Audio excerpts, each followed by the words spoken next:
Alright, put this in place. I swear, it is never easy getting back to basics, honestly. And okay, I think we are a go. What's going on, YouTube Universe and Beyond? Tremaine here once again, and I am back in glorious HD.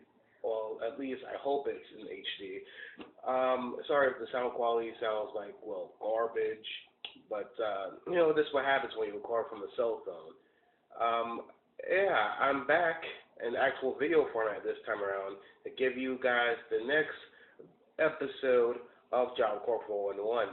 Now, of course, let me do the disclaimer in Glorious HD, which states, as said by me, the whole purpose of Job Corps 411 as a YouTube channel is to provide information to the public domain about Job Corps as a whole.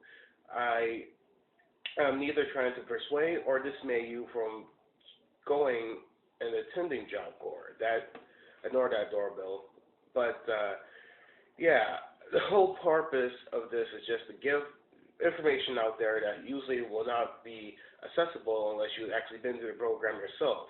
And since I'm currently going through the program and has been through the program already before with a prior center, I can pretty much give you all that you really need to know about Job Corps as someone who's been inside looking out. So, in this episode, I'm going to go through the CPP process of your Job Corps training. This is after you already went out to outreach admissions, your OA counselor, and this is the part where you actually get into Job Corps. Their first phase is CPP, which stands for the Career Preparation Period. In CPP, you spend at least a month in this section of the program. This is where they really make or break you here. If you can't make it through CPP, then you're obviously not going to really make it into Job Corps as a whole. That's really the sad reality of the matter, but that's how they kind of weed out, who's going to really make it in this program or not, through CPP. It's like the military, with the basic training that they put you through before you actually get into, actual Army life. Although this isn't the Army, they sure as hell make it sound like it's the Army sometimes, excuse my language. So, CPP Week 1 is when you meet your CPP teacher, and each week comprises of different teachers. Week 1 teacher will not be the same as your Week 2 teacher, although this is very to change depending on how some centers work. I've seen sometimes that they might have somebody else teach a different week, while another group of kids will get a different teacher that teaches them that same week. It's complicated, but it's part of the system, and sometimes it works, sometimes not so much, but for the most part, it works. And CPP, that's when you learn all about the program, and usually tell you the ground rules, of course, about dorm life, what you're expected, what you're not supposed to do. They give you your handbook. Around day 1 is usually when they give you your uniform. If not, day 2, most definitely. Especially in day 1, this is when they give you your ID badge. Your ID badge is what you'll probably need for the rest of your Job Corps tenure. And Job Corps, excuse me, just like in any other place of employment, you're expected to wear this ID badge that they give you, and it will just, nothing fancy. It's just a simple name badge with your face on it, your name, and the student ID number, which is also very important. Excuse me. Throughout your entire tenure through Job Corps, whether you go to a different center or not, you're identified by not only your name, but a specific set of numbers that goes exclusively with your name. For example, I'm Tremaine Flowers. My ID number is 1440018, and that's my number exclusively. That's nobody else's number. Nobody else will get that number for as long as I'm in Job Corps. And for a while, I kind of thought my account number kind of meant what number of student I was. Like I was number 144,080 enrolled in the program, but I saw obviously this wasn't the case. But it was my little theory about the method behind the student ID numbers. But basically that's the whole point of just the student ID number. It helps identify you in a computer standpoint because your counselors, the ones for your trade, the ones that handle you personally, uh, anybody in the management, upper management in your Job Corps Center, they could just type in your ID number and get all the information they want about you, from your age, your address, all the information you gave to previous people within the Job Corps program. They could just pull that up and they'll be all out for everybody to see. Now, week two, I believe, is the week where you actually get into the trades a bit, but not too much. Week two is kind of a repeat of week one, but a little more detailed into it. Week two is where you sign up for your Job Corps computer account. Now, with the Job Corps computer account, if you never had email before, then this is when they really get to you here. I have personally had no problem going through the process since I'm kind of computer savvy myself, but I did notice some people didn't really get into it as successfully and as smoothly as I did. So I can go ahead and just tell you right now, the password for Job Corps is ridiculous. The requirements they ask of you is going to be really, really hard. They want you to have at least one capital letter, another lowercase letter, a number, a certain character like an exclamation point or something, and it has to be a certain length, like 8 characters long. It was horrible. Oh, and to top it all off, they want you to make sure you reset. The password resets itself every 3 months. So every 3 months a year, you have to go and reset your password and think of a whole new one. At first, I didn't mind this because I'm thinking, okay, I could just make this a phase. Make the first character I, a capital I, then am, then put some random word with an exclamation point at the end. That was the easiest thing I did. Some other people might have a different method. It all depends on how, whoever helps you remember your password best. With me, it was I am too smooth, exclamation point. Boom, there's my password.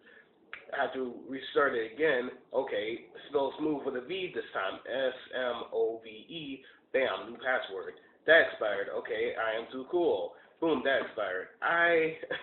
It got so bad. I've been in this program so long, I don't even remember my password anymore. I probably need to make sure I get in contact with the local IT person here or a counselor to make sure I get access to that account again so I can keep up with whatever Job Corps might send me through their email or my ETAR, which I'll get into in a minute. But for the most part, yes, make sure you keep up with your Job Corps account. This is how you log into the computers in Job Corps, any Job Corps nationwide computer, except in advanced training. In TCU, they have this completely different server than the Job Corps national server. They like to use a whole different method to their madness. So not only have to remember Job Corps ID and password, you also have to remember the TCU ID and password. And you can see how easily I can forget one or the other. Back to what I was talking about earlier, that's ETARS. ETARS is the Electronic Training Achievement Records. They basically keep track of, help you keep track of your progress in Job Corps. Back when my first tenure in Job Corps, I would be required to sign in and actually update this every week to show how much progress I've been making in the program itself. I would have to sign in there, and personally, my pacing as the first tenure in Job Corps, I would make sure I would complete like a certain set of assignments that week, so my progress would keep going up. So last month I would be 33%. The next month I will be 43%. You see what I'm saying? And make sure I complete a certain percentage every single time so it doesn't look like I was slacking or I was wasting my time or anything like that. Because that was a horrible habit that I ended up forming when I've been in my trade for so long. I became complacent and I just didn't really care. That was one of my worst points. That was one of the worst things I could have done, really, and I regret doing that. I really do. But at the end of the day, I was able to complete the program on time, on my time, and I have all the time in the world completing this secondary program. I choose voluntarily and Job Corps Advanced Training. At least now, after I complete this trade, I'll be done with Job Corps as a whole. But I'm getting way too sidetracked here.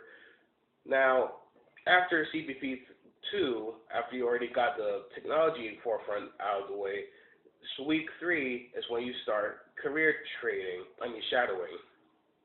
Now, at this point, you already have been told information about each of the trades that your center offers, and you'll also have been on this tour around campus that'll actually show you where each trade is, what the teacher's like, what the class is like, what to expect, and stuff like that. And you're also expected to have given the counselors your 3 choices of trades. So you have the primary choice, your secondary choice, in case the first one don't accept you and or it's no room. That kind of also says that they didn't accept you. And the third choice, in case the other 2 don't work. Excuse me. In my case, I was accepted with my first choice, which was business and finance at the time.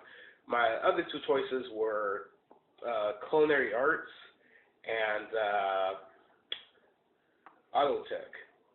Now, I didn't really care for culinary arts that bad, but I did work in the kitchen a little bit, and it had me shadow them at the worst day. I won't say worst, probably best, kind of think of the circumstances, but it was the day where they had the culinary students make this big feast of a luncheon meal for the up-and-coming new kids and have them that's another thing, too. When you're new, you get this big luncheon at your first week here. They make you feel like a real VIP when you first come into this place. Don't buy it, kids. But, yeah, when I was in trading, job shadowing, career shadowing, wow, I am really mixing up my words here. Trade shadowing culinary arts, that's what they had me doing. That's what they had me perform that day. And then when it came to evaluations, I already told them I really want to do business and technology, and I already got accepted to that one, so he automatically denied me acceptance to his trade like that. Some people are just going to do it like that. Like, if they know that you really want another trade and they know that you already got accepted to another trade, they're not going to accept you because they say you already committed to this other trade. So, at least that's what happened with me. Some people might actually be beside themselves and might actually want to do both trades. I mean, it's not impossible. I mean, I've seen people who complete one trade and just go and do another since they had time. But what I recommended, not so much. Otherwise, you kind of get a reputation for being wishy-washy and just being a bandwagon jumper. So, yeah. So, after week 3, after you already shadowed all of your 3 trade choices, you take them all up to your CPP 3 instructor, and they would calculate, exactly which one that you're going to get into, and so on and so on. It's another process that I won't go into too much detail with. Basically, the teacher will put the information in the system saying that you'll start this trade in this week and blah, blah, blah, blah, or you might start in the next week or whatever. But here's a catch, though. Sometimes trades get overfilled. It's a sad reality, but sometimes if you pick a trade, like, for example, facility maintenance, in my case, in my first tenure at Job Corps, facility maintenance was a very taxed class at the time, and they had to rush some kids out. I won't say rush. They had to wait for some kids to complete, that's what I meant to say, before they could add some more people in that trade because it was already packed to the brim. Same thing with CNA at the time at my old center. They didn't have a instructor at the time, but now they do, thank God. But they didn't have an instructor at the time, so they couldn't really accept any new students. So those kids who got accepted and to those trades, they had to wait additional time to actually be able to do anything with those trades. In my case, since I picked business and finance, and I was the only one in my group that chose it at the time, I didn't have any problem to just go and migrate into that program. No problem. It was smooth transition for me. Others, they were kind of stuck in CPP 4, which I'll get into in a minute. And I think it took almost a month. I won't say almost a month, but about 3 additional weeks of CPP 4 until they actually was able to get up into the trade that they wanted to be in. Now I can go back to CPP 4, which is the last week of your CPP training. CPP 4 is voluntary work service. Voluntary work-based learning. But it's just basically community service. You're expected to have a certain amount of hours done while you're here. It's kind of stupid, but at the same time, it all depends on how your center did it. In my old center in Gainesville, they would have you just do it automatically when you get through CPP 4. That way you don't have to worry about it coming up and being a problem when you want like a promotion, which I'll probably get into in a minute. But they want you to have a certain amount of community hours done so you can say you had, work experience, that you did this and that. Although some kids already have plenty of experience, don't need any. Others, like me, never worked a day in his life, would top on any work experience that they can get, really. So, back to the subject at hand. CPP 4, it varies on what they want you to do, really. In my case, in my first senior job corps, when I first went through CPP as a whole, they had divided our group because there was so many. People who chose soft trades, service trades, as I already stated in the previous video, what those are, they would have them work in the cafeteria, while people who chose the hard trades would be taken into doing campus work, facility maintenance work on the campus, around the campus, all ways in between. So, after that, you should be in your trade. If not, then you might have to wait an additional week or so. Don't quote me on that. Anything else I need to mention about CPP? It's kind of painful. Not physically, of course, but emotionally.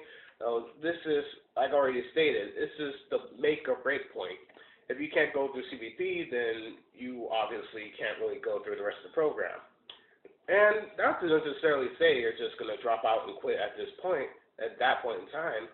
Some people will go through CPP and then like their second or third week later, they decide, you know what, job corps is not for me, I'm just going to quit.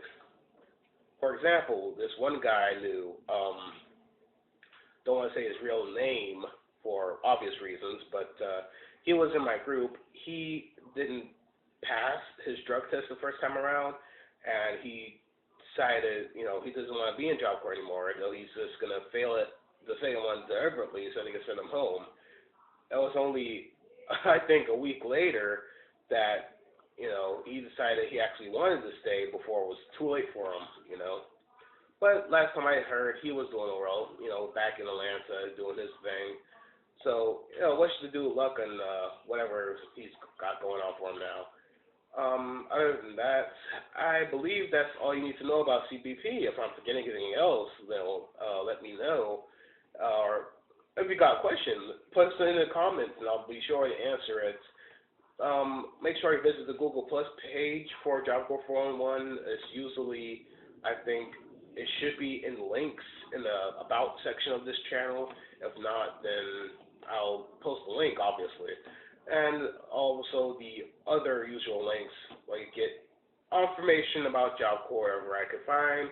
And here's a good question: if you're in Job Corps right now, which I know some of you are current Job Corps students, um, if you have any footage or whatever you want to add to the channel, just email me, let me know, and we can work out something. I'm actually give you credit for the video, and obviously give you credit for the video, but yeah, put your work up here and show what Job Corps is like as a whole, because just one person's perspective about Job Corps ain't really going to make that much of a difference. But if it was like more of a community effort, I feel that we can really put more awareness into the Job Corps program, because although they put the threat that Job Corps can close at any day because of varying options and various